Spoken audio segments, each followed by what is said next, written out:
आज के इस वीडियो में आपको बताते हैं एक्सेल का दूसरा क्लास हम ले रहे हैं। ये सीपीटी का दूसरा क्लास है एक्सेल के तौर पे।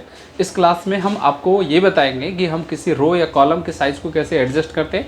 पूरे होम मेन्यू में जितने भी ऑप्शन देखते हैं, bold, italic, underline, subscript, superscript, तमाम तरह के ऑप्शन की मर्ज कैसे करते हैं, अकाउंटिंग नंबर फॉर्मेट कैसे लगाते हैं, किसी रो को कैसे एक्स्ट्रा, अगर आप मान लीजिए डेटा बना लिए उसमें आपको एक्स्ट्रा रो क्रिएट करना है, एक्स्ट्रा कॉलम क्रिएट करना है तो कैसे क्रिएट करेंगे, उस रो और कॉलम को अगर आपको डिलीट करना है तो कैसे करेंगे, आपको डेटा एंट्री करना है। डेटा एंट्री क्या होता है कि जैसे आपके पास क्वेश्चन मिलता है, जैसे लाइक इस टाइप का जो क्वेश्चन होता है, जैसे आपको हम यहाँ पर से दिखा रहे हैं, ठीक है, ये क्वेश्चन पेपर है, ठीक है हमारा। अब इस क्वेश्चन में जो भी इन्फॉर्मेशन, जो भी डेटा लिखा हुआ है उसे हम एंट्री कैसे करते हैं। एंट्री करने के साथ साथ उसके बेसिक फॉर्मेटिंग कैसे होता है, जैसे कि अभी आपको बता रहे थे, bold, italic, underline, font change करना, साइज चेंज करना, कलर चेंज करना, अलाइनमेंट एडजस्ट करना। तो आज के इस वीडियो में, आज के इस पूरा क्लास में हम यही सभी पूरे होम मेन्यू के हर एक ऑप्शन को हम बेसिक से जानेंगे और सीपीटी के स्तर से जानेंगे। क्योंकि सीपीटी के एग्जाम में कुछ चीज़ें बहुत डिटेल से आपको पता होना चाहिए, जैसे फार्मूला हो गया, फॉर्मेटिंग करना हो गया, और कुछ चीज़ें बिल्कुल भी यूज़ नहीं होता है। तो हम सभी चीज़ को समझेंगे कि कौन सा ऑप्शन जो हमारे काम का है और कौन सा ऑप्शन हमारे काम का नहीं है। लेकिन चलिए फिर से बता दे रहे हैं चीज़ों को। तो हम आज के इस वीडियो में ये पूरे जो होम मेन्यू के अंदर पूरा ऑप्शन दिख रहा है, प्लस ये जो रो साइज है, कॉलम साइज है, इस सबको हम एडजस्ट करने को लेकर के सीखेंगे। सबसे पहली बात यहाँ पर होता है कि जब हम MS एक्सेल ओपन करते हैं, अगर आप नहीं जानते ओपन करना तो पिछले वीडियोस देख लीजिए, ठीक है ना, पिछले क्लास कर लीजिए, आपको इजीली पता चल जाएगा, ठीक है। तो होम मेन्यू पे हम क्लिक किए तो हमारे पास बहुत सारे ऑप्शन आए। बहुत सारे ऑप्शन को हम यूज़ कैसे करेंगे, ठीक है। तो बहुत सारे ऑप्शन को यूज़ करने के लिए हमारे पास कुछ डेटा होना चाहिए, हमारे पास कुछ इन्फॉर्मेशन होना चाहिए जिसपे कि हम चीज़ों को सीख सकें।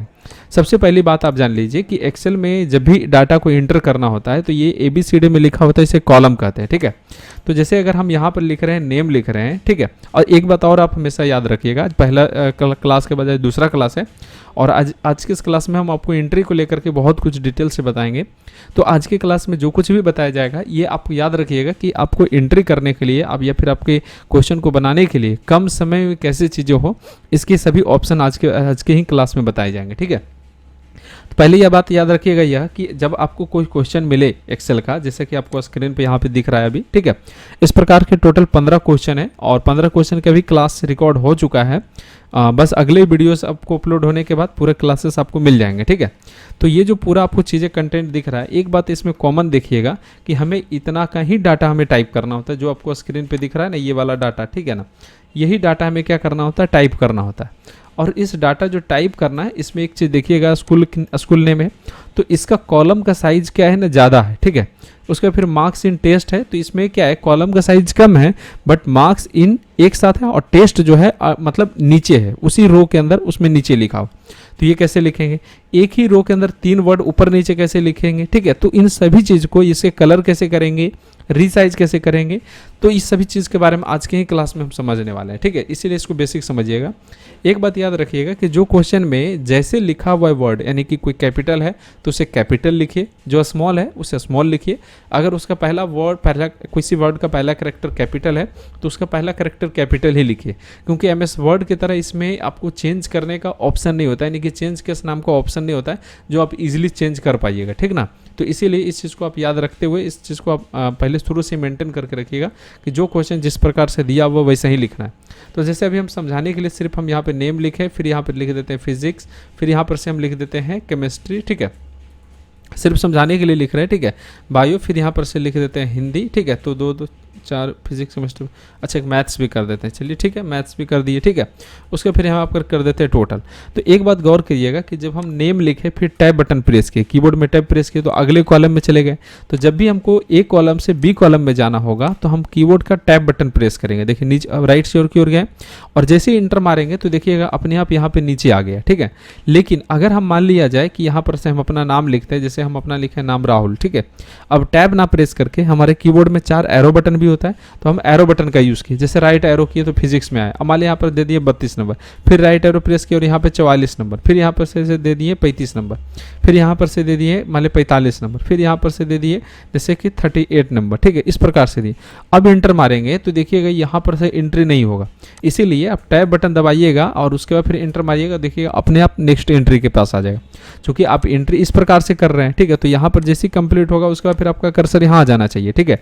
तो जैसे इस पर सेल ए मतलब ए नंबर रो में है, सॉरी कॉलम नंबर ए में है, फिर टाइप किए तो बी में चले गए, फिर टाइप प्रेस किए तो मतलब इसमें किस में चले आए तो सी में चले आए, फिर डी, फिर ई, फिर एफ। ठीक है, यहाँ पर एंटर कर लिए। अब हम जैसे ही इंटर प्रेस करेंगे तो हमारा कर्सर यहाँ पे आना चाहिए, जैसे राहुल है ना नीचे लिखा हो तो इसके जस्ट नीचे आना चाहिए। अब इसके नीचे अगर आता है तो फिर हमारे कर्सर को यहाँ ले जाना होगा, तो इंटर मारे तो देखिए अपने आप यहाँ आ गया। यही फर्क है टैब बटन प्रेस करने में और इंटर बटन प्रेस करने में।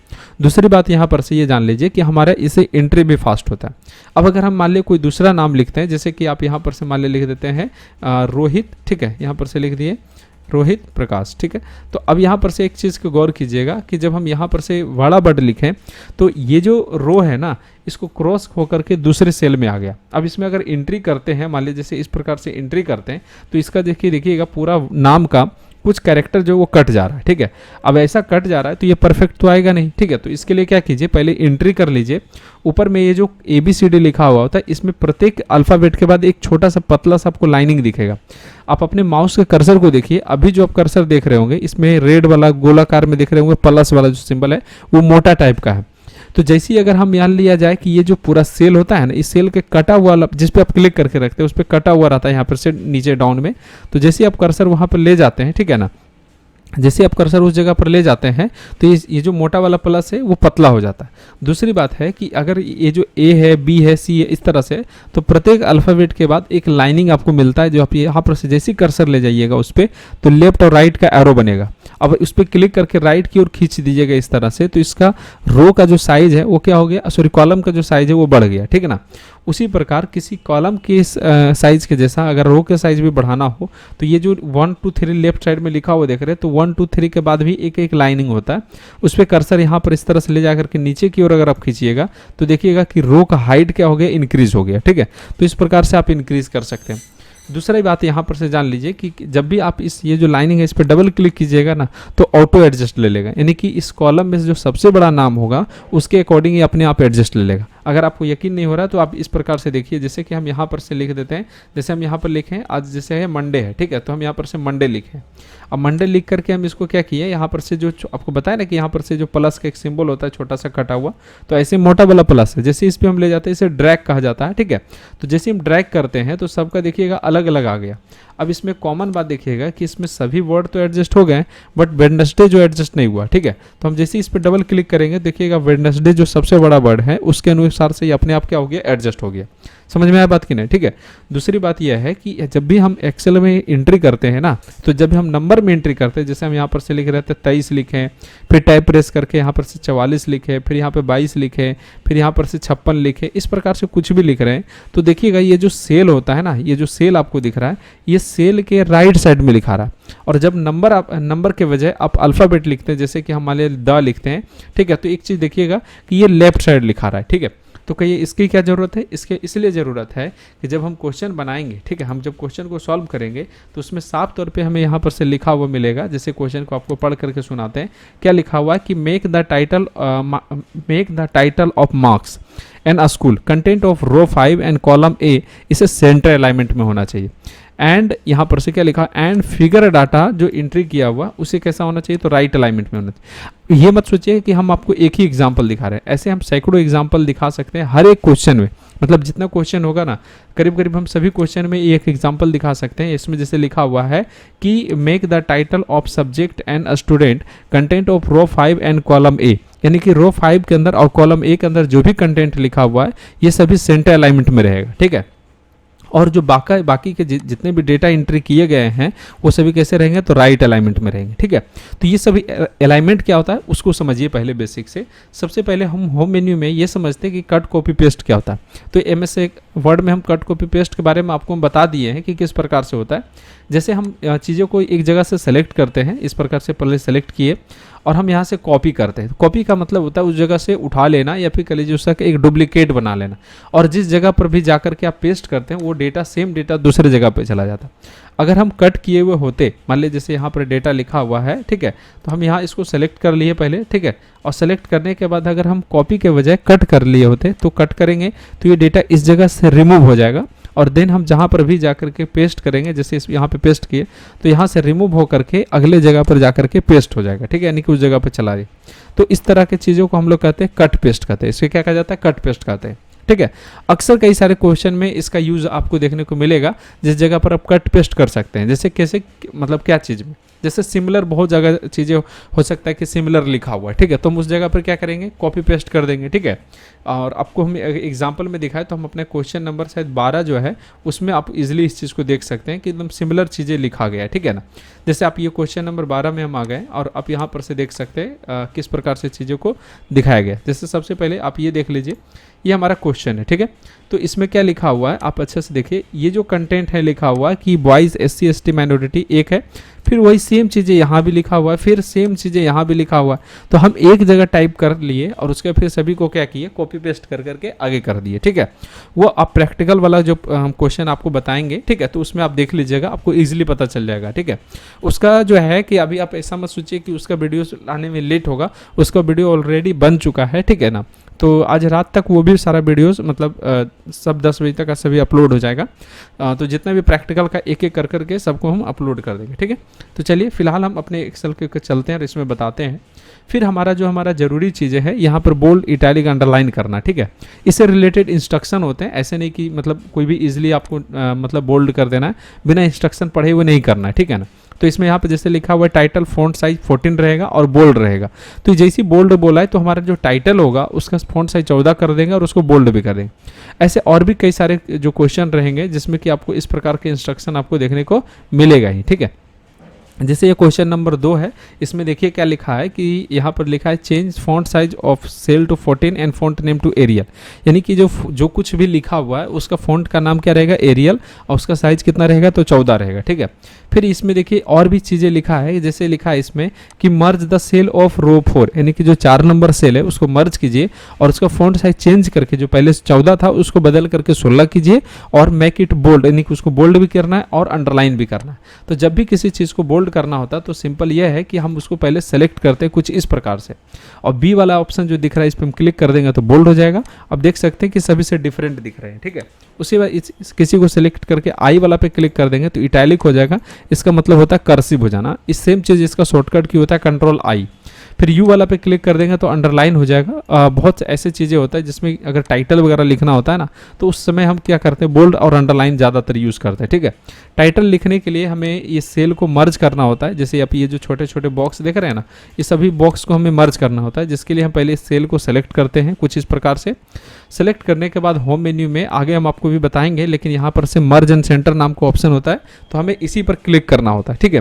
हालांकि एक बात और हम समझा देते हैं कि मर्ज एंड सेंटर के एरो बटन पे क्लिक कीजिएगा तो इसके अंदर टोटल 4 ऑप्शन होते हैं, तो हमें लेकिन डायरेक्ट मर्ज एंड सेंटर पे क्लिक करना हो।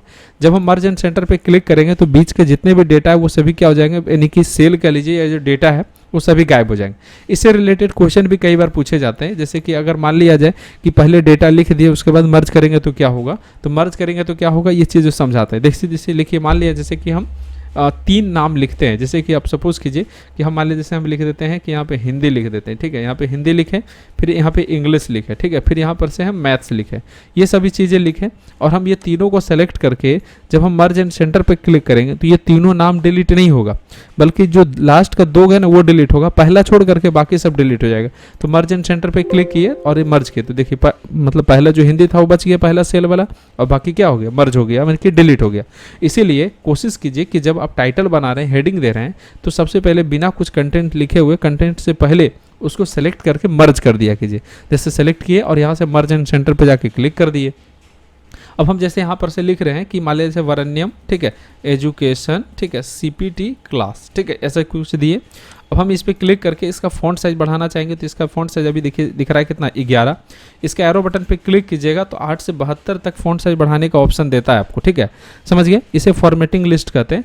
लेकिन फॉन्ट साइज बढ़ाने घटाने में बताएं तो मिनिमम आप 1 रख सकते हैं और मैक्सिमम 409 रख सकते हैं एक्सेल के अंदर, जबकि MS वर्ड के अंदर डिफरेंट था, जो कि MS वर्ड में जाके पढ़ लीजिए, ठीक है।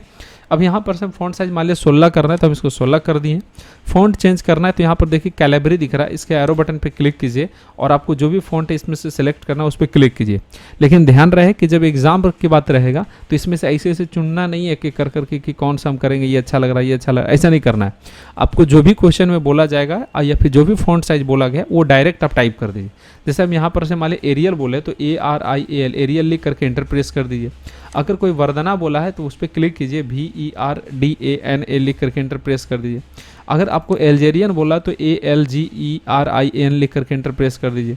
अगर कोई टाइम्स न्यू रोमन बोला तो टाइम्स न्यू रोमन लिख करके एंटर प्रेस कर दीजिए। कोई थॉमस बोला है तो TO ऐसे करके लिख करके, मतलब इस प्रकार से आप TAHO, ठीक है, HOMA लिख करके एंटर प्रेस कर दीजिए। जो भी फॉन्ट बोला जाएगा वो आप लिख करके प्रेस कर देना, इंटर प्रेस कर देना, यानी कि उसमें ढूंढने लगना है। और अगर बोल्ड बोला गया तो B वाला पे क्लिक कर देना है, ठीक है। इटैलिक बोला गया तो I वाला पे क्लिक कर देना है। अंडरलाइन बोला गया तो U वाला पे क्लिक कर देना है। इसी को डबल अंडरलाइन करना है तो एरो बटन पे यहाँ पे जाइए और यहाँ पर से दिख रहा होगा डबल अंडरलाइन, इस पर क्लिक कर दीजिए। देखिए आपको डबल अंडरलाइन दिख रहा होगा, समझ गया ना। अब यहाँ पर से मान लीजिए कॉलम बनाए, नेम का बना है और यहाँ पर से दिए कि जैसे वर्ड दिए, फिर एक्सेल दिए, फिर मान लीजिए इंटरनेट दिए, ठीक है। फिर यहाँ पर से टोटल मार्क्स दे दिए, ठीक है, इस प्रकार से दे दिए, टोटल मार्क्स दे दिए। तो इस प्रकार से जो भी चीज़ें हम लिखें, ठीक है, तो ये हमारा क्या हो गया कि आपका ये हेडिंग हो गया। सबसे टाइटल ये है और ये हेडिंग हो गया, ठीक है। अब एक बात जान लीजिए कि आप इसमें जो भी स्टूडेंट का नाम लिखे, जैसे यहाँ पर से मान लीजिए हम यहाँ पर लिख देते हैं फॉर एग्जाम्पल में यहाँ पर से मोहन, ठीक है, तो मोहन लिखें। फिर यहाँ पर से आपको पहले बताएं कि आपको टाइप करने में जैसे टाइप किया गया है क्वेश्चन उसी प्रकार से टाइप कीजिए, फिर इंटर प्रेस कीजिए, ठीक है। फिर यहाँ पर से हम लिख रहे हैं गीता, फिर लिख दिए सीता, ठीक है। फिर यहाँ पर से इसी तरह से लिख दिए जो भी हमको नाम आया समझ में, 3-4 नाम लिख दिए। अब एक चीज़ आप यहाँ पर गौर कीजिएगा कि फ़ॉन्ट ग्रुप में ना एक छोटा सा यहाँ पर ऑप्शन होता है जिसे कहा जाता है क्या, तो बॉर्डर ऑप्शन, ठीक है। क्या कहा जाता है इसे, बॉर्डर ऑप्शन। इसके एरो बटन पे आप क्लिक करके भी देख सकते हैं कि कुछ बॉर्डर से रिलेटेड कई सारे नाम आपको मिल जाएंगे। ये बॉर्डर ऑप्शन होता क्या है, दरअसल बॉर्डर आपको इसलिए बताते हैं कि जब आप फाइल मेन्यू पर जा करके इसे प्रिंट करने जाइएगा तो एक बात गौर कीजिएगा कि आपके क्वेश्चन में ना कोई भी लाइनिंग नहीं दिख रहा है। ये जो वर्कशीट प्रिंट होगा ये लाइन नहीं आएगा इसमें, इसलिए नहीं आएगा क्योंकि ये जो एक्सेल में जो पहले से लाइन खींचा हुआ होता है, इस लाइन को कहा जाता है ग्रिड लाइन कहा जाता है। क्या कहा जाता है, ग्रिड लाइन कहा जाता है, ठीक है। ग्रिड लाइन में चीज़ें को आपको प्रिंट में नहीं आता है, इसीलिए हम इसको सेलेक्ट करते हैं और सेलेक्ट करने के बाद यहाँ पर से बॉर्डर के एरो बटन पे जाते हैं और ऑल बॉर्डर पे क्लिक कर देते हैं। ऑल बॉर्डर पे क्लिक करने के बाद उसके बाद प्रिंट प्रीव्यू चेक कीजिएगा तो आप देखेंगे कि ये प्रिंट में आ रहा है लाइनिंग, ठीक ना। तो इसीलिए उसे ज़रूरी होता है कि आप सेलेक्ट करके बॉर्डर लगाइए। ध्यान रहे कि कैसे किया गया, पहले सेलेक्ट किया गया है, ठीक है। सेलेक्ट करने के बाद जितना इन्फॉर्मेशन है, जितना डेटा अपना सेलेक्ट कर लीजिए। उसके बाद फिर एरो बटन पे यहाँ पर से बॉर्डर के एरो बटन पे यहाँ पे जाइए और यहाँ पर बॉर्डर के कई ऑप्शन मिल जाएंगे, आप यहाँ पर से देख लीजिए। कई बार क्वेश्चन में आउटसाइड बॉर्डर कहा जाता है तो ऑल बॉर्डर के जस्ट नीचे आउटसाइड बॉर्डर मिलेगा। फिर थिक आउटसाइड बॉर्डर कहा जाता है तो थिक आउटसाइड बॉर्डर मिल जाएगा। फिर यहाँ पर डबल मतलब यहाँ पर से बॉटम डबल बॉर्डर मिल जाएगा, ठीक ना। इस प्रकार से अलग अलग नाम से मिल जाएंगे। फिर एक लाइन स्टाइल में मिल जाएंगे, जैसे अगर आपको डबल अंडरलाइन करके करना है या फिर डॉट डॉट में रखना है या इस प्रकार की कोई भी करना है, उस पर क्लिक कीजिए और फिर ऑल बॉर्डर पे क्लिक कर दीजिए। देखिएगा इस प्रकार के लाइन हो गया। तो इस तरह का कुछ भी लाइनिंग बोले या फिर सैंपल में दिखाया गया हो तो आप ध्यान रखिएगा इस बात का कि आपके पास यहाँ पर से ढेर सारा ऑप्शन होता है और प्रैक्टिस करने का मतलब यही होता है कि हम सभी ऑप्शन को एक एक कर करके देखें। दूसरा हमारे जो इसके जस्ट बगल में ऑप्शन है, इसका नाम होता है फिल कलर। क्या नाम होता है, फिल कलर होता है, ठीक है। फिल कलर क्या है, जैसे अगर हम ये नेम लिखे और इसको हम कलर करना चाहेंगे तो इसको सेलेक्ट किए, यहाँ पर से हम कोई भी कलर इस प्रकार से चूज़ कर लेंगे और बॉर्डर दिया हुआ रहेगा तो ये अच्छा से पता भी चलेगा, हमें अच्छे तरीके से ये क्या होगा पता भी चलेगा कि किस प्रकार। अब मान लीजिए इस प्रकार से लाइनिंग आ रहा है, इसे आपको वापस से वैसे ही करना है तो एरो बटन पे जाइए, नीचे में लाइन स्टाइल नाम का ऑप्शन होगा, इस पर क्लिक कीजिए और पहले जो शुरू में दिया हुआ इस पर क्लिक करके फिर से ऑल बॉर्डर पे क्लिक करना होगा। तो देखिए इस प्रकार हो गया। उसी तरह से जैसे अगर आपको यहाँ पर से इसका फ़ॉन्ट कलर बदलना है, जैसे नेम एक्सेल इंटरनेट इस प्रकार जो लिखा है उसको सेलेक्ट किए। यहाँ पर से देखिएगा ए में जो यहाँ पे दिख रहा है कि रेड, तो इसी में से कोई भी कलर आप चूज़ कर लीजिएगा। जैसे रेड में हम यहाँ पे चूज़ कर लिए, इस पर आ गया। बी वाला पे क्लिक कर देंगे तो बोल्ड हो जाएगा और भी कई तरह की चीज़ें। इसी प्रकार यहाँ पर से किसी भी सेल को हम सेलेक्ट कर लिए और हाईलाइट करने के तौर पे हम कोई भी कलर इस प्रकार से चूज़ कर लेंगे। अब देख सकते हैं कि कुछ इस तरह का क्या हो गया कि हाईलाइट हो गया, इसे हाईलाइट कहा जाता है। तो आई थिंक ये सब जो होम मेन्यू में छोटे बड़े ऑप्शन थे इसको आपको इजीली समझ में आ गया होगा और हम पूरे समझाने की कोशिश किए। इसके जस्ट बगल में अलाइनमेंट ग्रुप होता है। अलाइनमेंट ग्रुप में क्या होता है कि पहले समझिए कि कि ये जो हमारा एक्सेल है ना, इसमें छोटे छोटे सेल बने हुए होते हैं। अब सेल बने हुए, कोई कॉलम बड़ा है कोई कॉलम छोटा है, आप इस तरह से सेलेक्ट किए, ठीक है। सेलेक्ट करने के बाद इसे लेफ्ट अलाइनमेंट किए तो देखिए लेफ्ट साइड हो गया, सेंटर अलाइनमेंट किए तो सब बीच में हो गया। इस सेल के देखिएगा बीच में चला जाएगा, और लेफ्ट किए तो देखिए लेफ्ट साइड चला गया। अब हम आपको पहले बता दिए, इससे पहले क्लास में जब फर्स्ट क्लास लिए थे सीपीटी का, तो उसमें बताए थे कि जब हम किसी भी सेल में नंबर लिखते हैं तो सेल के राइट साइड एंट्री होता है। आप देख सकते हैं इस प्रकार से, ठीक है, समझ गए किस तरह होता है, तो राइट साइड एंट्री होता है। और जब हम कुछ टेक्स्ट लिखते हैं, जैसे कि हम यहाँ पर से मान लीजिए इज लिखे, ऑफ लिखे, ठीक है, द लिखे, तो ये सेल का देखिएगा अपने आप राइट साइड में हो रहा है। आप ये भी देख सकते हैं यहाँ पर। तो इसको अगर सेंटर करना हो तो आप इसको सेलेक्ट कीजिएगा, ठीक है, बिना कुछ सोचे हुए सेलेक्ट करना है, और सभी को सेलेक्ट करके सेंटर अलाइनमेंट पे क्लिक कर देना है, ठीक है। तो ये सभी सेंटर हो जाएंगे। अगर राइट बोला गया तो राइट वाला पे क्लिक कर देना है। तो इस प्रकार से चीज़ें चेंज किए जाते हैं। अब क्या होता है कि कई बार क्या होता है कि ना चीज़ें को इस प्रकार अगर आप लिख रहे हैं, जैसे कि नेम इस तरह से लिख रहे हैं, तो मान लीजिए टोटल मार्क्स यहाँ पे लिखा हुआ है, ठीक है, तो टोटल मार्क्स को फिर से लिखते हैं। जैसे हम यहाँ पर टोटल लिखें, ठीक है, तो यहाँ पर से टोटल लिखें, और यहाँ पर क्या होता है ना कि हम जैसे टोटल एक लाइन में टोटल मार्क्स नहीं लिखना चाहते, हम चाहते हैं कि टोटल ऊपर रहे और मार्क्स नीचे रहे, कुछ इस प्रकार का। जैसे कि आपको हम ये क्वेश्चन में दिखा देते हैं। क्वेश्चन नंबर ये 3 में आप देखिए, जैसे मार्क्स इन टेस्ट है, नहीं तो मार्क्स इन ऊपर है, टेस्ट नीचे है, मार्क्स इन ऊपर है और प्रैक्टिकल नीचे, फिर एग्जाम भी नीचे, इस प्रकार लिखना चाहेंगे तो इसके लिए एक शॉर्टकट की यूज होता है अल्ट प्लस इंटर। तो अल्ट बटन प्रेस करके इंटर मारिएगा तो कर्सर अपने आप नीचे आ जाएगा, और यहाँ पर से हम मार्क्स लिख दिए, ठीक है। इंटर प्रेस करेंगे तो एक बात की गौर कीजिएगा कि इस सेल में ना ऊपर में गैपिंग ज़्यादा हो गया कि नहीं, और हम चाह रहे हैं कि इस सेल को थोड़ा सा एडजस्ट करें। तो ये जो 3 अलाइनमेंट कर रहे थे ना कि लेफ्ट सेंटर राइट, ये 3 कर रहे थे, तो इसी के 3 ऊपर भी होता है, जिसमें कि बॉटम है, फिर मिडिल है, फिर टॉप है, ठीक है। तो मिडिल वाला पे क्लिक कर देंगे तो इस पे बीच में आ गया, और बॉटम वाला पे क्लिक कर देंगे तो इस तरह से आ गया, ठीक है। तो इस प्रकार से आप एडजस्ट कर सकते हैं। इसी के बगल में एक ऑप्शन होता है जिसको कहा जाता है ओरिएंटेशन कहा जाता है। आप इस पर क्लिक कीजिएगा, जैसे कि यहाँ पर से लिखा हुआ है कि एंगल काउंटर क्लॉकवाइज, आप इस पर क्लिक कीजिए, देखिए इस प्रकार से घूम गया। फिर यहाँ पर ए और बी वाला सिंबल यहाँ पे दिखेगा, इस पर क्लिक किए और यहाँ पे क्लॉकवाइज पे क्लिक कर दिए तो इस तरह से रोटेट हो गया। फिर यहाँ पर से वर्टिकल कर दीजिएगा तो इस प्रकार से हो जाएगा। फिर अगर उसी पर वापस से क्लिक कर दिए तो ख़त्म भी हो जाएगा, ठीक है। फिर इस प्रकार से जो भी रोटेट करना होगा आप इजीली रोटेट कर सकते हैं। इसके जस्ट बगल में एक छोटा सा ऑप्शन होता है, जिससे थोड़ा बहुत लेफ्ट राइट एडजस्ट करना होगा तो कर सकते हैं, हालांकि इसका ज़्यादा जरूरत नहीं पड़ेगा। ये जो अल्ट प्लस हम इंटर मारे ना, तो इसी का नाम होता है रैप टेक्स्ट, जो कि यहाँ पर भी दिख रहा है। लेकिन रैप टेक्स्ट ये जो ऑप्शन होता है इसका यूज़ नहीं करके आप अल्ट प्लस इंटर ही प्रेस कीजिएगा, ठीक है। उसको हम अगले किसी वीडियोज़ में बता देंगे कि क्या अंतर होता है। अगले वीडियोज़ में हो सकता है नहीं देखिए, इसी में बता देते हैं, ठीक है। जैसे हम यहाँ पर लिखे टोटल और स्पेस देके लिखे हम मार्क्स लिखे, ठीक है। अब हम इस पर क्लिक करके हम रैप टेक्स्ट पे क्लिक कर रहे हैं तो देखिए ऊपर नीचे एडजस्ट नहीं हो रहा है, नहीं हो रहा है। क्यों नहीं हो रहा है पता है? क्योंकि जो कॉलम का साइज है कंटेंट के साइज से ज़्यादा बड़ा है। अगर ये कंटेंट का साइज से छोटा होता, जैसे ये मार्क्स कट रहा होता, तब इस पर क्लिक करेंगे तब अपने आप एडजस्ट हो जाएगा, ठीक है। लेकिन जब साइज बड़ा होगा तब ये एडजस्ट नहीं होगा, ठीक है। तो इसके लिए आपके सबसे बेहतर ऑप्शन जो यही होता है कि आप टोटल लिखिए और स्पेस दे करके अल्ट बटन प्रेस कीजिए। अच्छा, अल्ट में भी एक चीज़ अंतर होता है कि अल्ट ना लेफ्ट साइड वाला आपको प्रेस करना चाहिए। राइट साइड में कीबोर्ड में ना 2 अल्ट बटन होते हैं, ठीक है। एक स्पेस के राइट साइड होता है और एक स्पेस के लेफ्ट साइड होता है। तो आपको मतलब लेफ्ट साइड वाला प्रेस करके इंटर प्रेस करना है और यहाँ पर से उसके बाद फिर मार्क्स लिख देना है, तो ये अपने आप एडजस्ट हो जाएगा, ठीक है। इसके बाद हमारा फिर होता है नंबर ग्रुप होता है। नंबर ग्रुप में एक ऑप्शन होता है जिसको कहा जाता है हम लोग अकाउंटिंग नंबर फॉर्मेट। क्या कहते हैं? तो अकाउंटिंग नंबर फॉर्मेट कहते हैं, जिसमें कि कई सारी चीज़ें होती है। जैसे इस पर आप क्लिक कीजिए, जैसे रुपीज़ से रिलेटेड और भी कंट्री वाइज में यहाँ पर कई सारी चीज़ें। जैसे कहने का मतलब ये है कि आप जब भी कुछ बनाते हैं, जैसे हम यहाँ पर से मार्क्स लिखे हैं या फिर टोटल मान ली रुपीज़ में कुछ चीज़ें होता दिखाना होता, या फिर कुछ वैल्यू को आपको मतलब किसी भी करेंसी फॉर्मेट में दिखाना होता, ठीक है। तो आप कैसे दिखाते हैं? आप इजीली नॉर्मली मान लीजिए जैसे अगर हम यहाँ पर से चीज़ें लिख देते हैं, ऊपर में पहले यहाँ पे टोटल लिखे, ठीक है। अब टोटल लिखे और हम यहाँ पर से लिख देते हैं 34, फिर लिख देते हैं यहाँ पर से 900, फिर लिख देते हैं 150, यहाँ पर से इस प्रकार से करके कुछ भी हम नंबर यहाँ पर से डाल दे रहे हैं, ठीक है।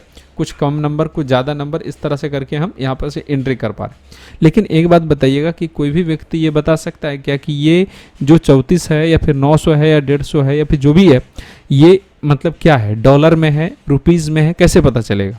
या फिर हज़ार में है या फिर नॉर्मल नंबर है, कैसे पता चलेगा? तो इसके लिए सबसे ज़्यादा ज़रूरी जो होता है, हम अगर बोले कि 34% है तो आपका ये गलत है क्या? नहीं कह सकते, क्योंकि इसमें प्रॉपर सिंबल का प्रयोग नहीं किया गया। तो हमको यहाँ पर से जो 4-5 ऑप्शन होता है ना, ये सिंबल का ही प्रयोग कराने के लिए यूज़ किया जाता है। जैसे कि सबसे पहले अकाउंटिंग नंबर फॉर्मेट, इसके एरो बटन पे जाइएगा तो कुछ करेंसी का सिंबल आपको कंट्री के अकॉर्डिंग आपको मिल जाएगा। लेकिन मतलब अंतर क्या है समझिएगा कि जब भी हमारा मतलब सॉफ्टवेयर जो होता है वो अगर अपडेटेड है तो यहाँ पर इंग्लिश इंडिया तो ऊपर में आ जाएगा, लेकिन अगर अपडेटेड नहीं है तो इसमें इंडिया का नामो निशान नहीं मिलेगा इस लिस्ट में, ठीक है। तो इसके लिए नीचे में मोर अकाउंटिंग फॉर्मेट होता है, यहाँ पर से आप पढ़ सकते हैं, ठीक है। तो इस पर क्लिक कीजिएगा। क्लिक करने के बाद यहाँ पे सिंबल पे जाइएगा और इसका स्क्रॉल डाउन करना होता है। कैसे करना होता है? Scroll down. और स्क्रॉल डाउन करने के बाद आपको इसमें से ढूंढना पड़ेगा कि कहाँ पर वो ऑप्शन दिया हुआ है, ठीक ना। यहाँ पर से ढूंढना पड़ेगा, जैसे कि आपको यहाँ पर से दिख रहा है बंगाली दिख रहा है, इंग्लिश दिख रहा है और भी कई सारे चीज़। तो हिंदी वाला पे क्लिक करिएगा और उसको ओके कर दीजिएगा। तो आप देखिएगा कि इसमें अपने आप रुपीज़ का साइन आ गया। हालांकि हमारे पास यहाँ पे डायरेक्ट था तो हम इस पर भी क्लिक कर सकते थे, या फिर डॉलर का सिंबल है तो इस पर क्लिक कर सकते हैं, या फिर और भी है यूनाइटेड किंगडम का तो इस पर क्लिक कर सकते हैं, फिर यूरो का है तो इस पर क्लिक कर सकते हैं, फिर चाइनीज़ का है तो इस पर क्लिक कर सकते हैं, जो भी है क्लिक कर सकते हैं। रुपीज़ का तो हम इस पर क्लिक कर सकते हैं, ठीक है।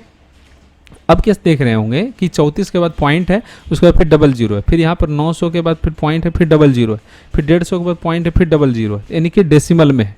आप इस नंबर को, आप डेसिमल वाले नंबर को आप हटा सकते हैं। इसके लिए डिक्रीज डेसिमल पे क्लिक कीजिएगा। यहाँ पे देखिए दो छोटे छोटे ऑप्शन होते हैं, एक का नाम होता है इंक्रीज डेसिमल, दूसरे का नाम होता है डिक्रीज डेसिमल। तो इंक्रीज डेसिमल पे क्लिक करने से तो बढ़ गया, डिक्रीज वाला पे क्लिक करने के बाद वो चीज़ें क्या हो जा रहा है, हट जा रहा है, ठीक है। तो इस प्रकार से आप बढ़ा सकते हैं और या फिर रख सकते हैं, ये अपनी ज़रूरत के अनुसार होता है। तो इसे हम लोग कहते हैं अकाउंटिंग नंबर फॉर्मेट, जो कि अगले क्वेश्चन में अगर हम क्वेश्चन के अकॉर्डिंग बताएं तो क्वेश्चन नंबर हम शायद 12 बता रहे थे ना, ठीक है। हाँ, 12 नंबर क्वेश्चन में भी इसका एकदम सेम जिक्र किया हुआ है इंस्ट्रक्शन का। आप यहाँ पर पढ़ सकते हैं, जैसे लिखा हुआ है कि apply accounting number format on total fees, यानी कि जो हमारे पास यहाँ पर से फीस है, जैसे कि आप फीस देख लीजिए, जैसे ट्यूशन फीस है और रजिस्ट्रेशन फीस है और एग्ज़ाम फीस है, ये तीनों को जोड़ेंगे यहाँ पे साइड में, क्वेश्चन में हालांकि बताया हुआ है, और उसमें अकाउंटिंग नंबर फॉर्मेट करना है पूरे करने के बाद, ठीक है। तो अकाउंटिंग नंबर फॉर्मेट वही रुपीज़ का सिंबल ऐड कर देना है। फिर हमारा अगला क्वेश्चन आता है जिसमें होता है परसेंटेज स्टाइल दिखाना। जैसे अगर कुछ डेटा या कुछ इन्फॉर्मेशन जो है आप लिख रहे हैं और आप चाहते हैं कि जो डेटा है हमारा सभी जो है परसेंटेज स्टाइल में ही दिखे, तो इसके लिए क्या करते हैं कि पहले सबसे पहले जितना सेल में आपको लिखना है उसको सेलेक्ट कर लीजिए और उसका फिर परसेंटेज वाला पे क्लिक कर दीजिए, ठीक है। अब कुछ भी आप इसमें लिखिएगा तो देखिएगा अपने आप क्या होगा कि परसेंटेज का सिंबल अपने आप यहाँ पर से इस प्रकार से ऐड होते चला जाएगा, ठीक ना। अगर आप इसको हटाना चाहते हैं तो यहाँ से देखिएगा ऊपर में जनरल फॉर्मेट होता है, इस पर क्लिक कर दीजिएगा, हट जाएगा। हालांकि एक्सेल में जो कुछ भी हम लोग लिखते हैं या फिर एंट्री करते हैं सभी बाय डिफ़ॉल्ट जो होता है वो जनरल फॉर्मेट में ही होता है, ठीक है। लेकिन कुछ चीज़ें आप यहाँ से बदल सकते हैं। जैसे अगर आपको कुछ चीज़ें ऐसा है जो कि आपको 1000 में दिखाना है, जैसे कि आपको इस सेल में जो भी रहेगा 1000 में दिखेगा। जैसे आपको मान लिया हम आप 15,000 लिख रहे हैं, ठीक है, तो 15 उसके बाद फिर 3 को 0 दिए, एंटर मारे, तो कुछ इसमें हुआ क्या? नहीं हुआ। अब हम इसमें यहाँ पर से सेलेक्ट किए और यहाँ पे कॉमा स्टाइल लगा दिए, ठीक है। क्या किए, यहाँ पर से देखिएगा परसेंटेज के बगल में कॉमा स्टाइल दिखेगा, जैसे कि आपको यहाँ पर स्क्रीन पे हम यहाँ पर से दिखा देते जूम करके, कॉमा स्टाइल लिख रहा है, इस पर हम क्लिक कर दिए। हालांकि इसको भी अकाउंटिंग ही कहा जाता है, ऊपर में देखिए अकाउंटिंग ही लिखाएगा, लेकिन फिर भी मान लिया कॉमा स्टाइल हम यहाँ पर से कर दिए। अब हम जब यहाँ पर से 15,000 के बजाय मान लिया हम 13,500 लिखते हैं, इस प्रकार लिखें, एंटर मारेंगे तो इसमें देखिएगा 13 के बाद अपने आप कॉमा लगा, फिर 500, फिर डॉट फिर 00, ठीक है। फिर उसी तरह हम यहाँ पर से 9,000 लिखे और एंटर मारे तो देखिए इस तरह से आ गया। इसमें क्या होगा कि जो नंबर है मेन नंबर होता है उसके बाद कॉमा अपने आप लग जाएगा, ठीक है। ऐसे अगर हमें लिखना होता था तो हम क्या करते थे कि जैसे अगर 12,000 लिखना है तो 12, फिर कॉमा, फिर 000, ठीक है, फिर डॉट, फिर 00, इतना करना होता था। जबकि अगर आप यहाँ पर से क्या बोलते हैं कि कॉमा स्टाइल अप्लाई कर दीजिएगा तो ये सब चीज़ करने की ज़रूरत नहीं, अपने आप होते चला जाएगा, ठीक है। इसके बगल में फिर एक ऑप्शन होता है जिसको कहा जाता है अकाउंट मतलब कंडीशनल फॉर्मेटिंग, फॉर्मेट स्टेबल और सेल स्टाइल। हालांकि इसका यूज़ अभी हम तुरंत तो नहीं बताएंगे, वो क्वेश्चन में ही सॉल्व होगा, ठीक है। चूँकि इसका जो यूज़ है ना वो बहुत बड़े वाइड लेवल का यूज़ है, तो क्वेश्चन पे ही समझ में ज़्यादा अच्छा है। फॉर्मेट टेस्टेबल को समझ सकते हैं। फॉर्मेट टेस्टेबल क्या है कि आप इस तरह से सेलेक्ट करते हैं, अगर इसको सजाना चाहते हैं, कलरफुल वगैरह करना चाहते हैं, इसको सेलेक्ट करिए और यहाँ से ओके कर दिए, तो देखिए कलरफुल टाइप का या फिर अलग अलग डिज़ाइन में आ जाएगा। लेकिन इसका कोई खास मतलब अभी नहीं फिलहाल बनता है। सेल स्टाइल के साथ भी सेम वही कहानी है कि जो इस प्रकार से कलर वगैरह में कोई करना चाहेगा तो ईजिली कर सकता है, तो उसके लेकर के इसके बगल में फिर यहाँ पे 2-3 ऑप्शन और होते हैं, जिसका नाम, पहला का नाम इंसर्ट है, दूसरे का नाम डिलीट है। जैसे हम पहला क्वेश्चन हम जब बनाए थे तो इसमें एक चीज़ गौर किए थे कि सबसे ऊपर में ही लिख दिए थे, हमारे पास इसके ऊपर में कोई जगह नहीं है। अगर हम क्वेश्चन के अकॉर्डिंग बताएं तो हम अपने क्वेश्चन नंबर 11 में चलते हैं। तो क्वेश्चन नंबर 11 में क्या कह रहा है, यहाँ पर से बढ़िया से पढ़िएगा। क्वेश्चन नंबर 11 में कह रहा है कि set title 2013 application form in Algerian font size 15 centre alignment through of word art. अच्छा, ये चीज़ें तो समझ में आ रहा है कि चलो भाई ठीक है कि हम ऊपर में सबसे ऊपर में करना क्या है कि आपको टाइटल दे देना है, ठीक है। लेकिन आपके क्वेश्चन में ऊपर में जगह ही ना हो, मतलब आप पहले टाइप कर दिए उसके बाद अगर ये इंस्ट्रक्शन पढ़ें तब क्या करना होगा। या फिर आप अपने क्वेश्चन नंबर ये 13 में देख लीजिए, हमारे जो इंस्ट्रक्शन है ना, तो क्वेश्चन नंबर आप 13 में भी पढ़ सकते हैं इसके बारे में। क्वेश्चन नंबर 13 में बोला है, यहाँ पर से लिखा हुआ क्या है, पढ़िए पहले। यहाँ पे लिखा है insert a new row at the top of Puja and fill up new entry. मतलब ये जो पूजा नाम का स्टूडेंट का यहाँ पे एंट्री किया हुआ है, इसके ऊपर आपको एक और एंट्री करना है, ठीक है। यानी कि कहीं पर भी आपको रो और कॉलम क्रिएट करना हो तो ये ऑप्शन जो इंसर्ट वाला ऑप्शन है यही आपका काम देगा, ठीक है। हालांकि इंसर्ट और डिलीट दोनों पैरेलल चीज़ें हैं, मतलब जितना इंसर्ट कर सकते हैं उसी के बगल वाले डिलीट ऑप्शन से उतना डिलीट कर सकते हैं। तो जैसे ये पहला रो है, आप पहला रो पे कहीं पर भी कर्सर क्लिक कर दिए और ये इंसर्ट वाला ऑप्शन पे जाके क्लिक कीजिएगा तो इंसर्ट सीट रो मिलेगा देखने को। अब जैसे इस पर क्लिक कीजिएगा तो ऊपर में एक रो क्रिएट हो जाएगा।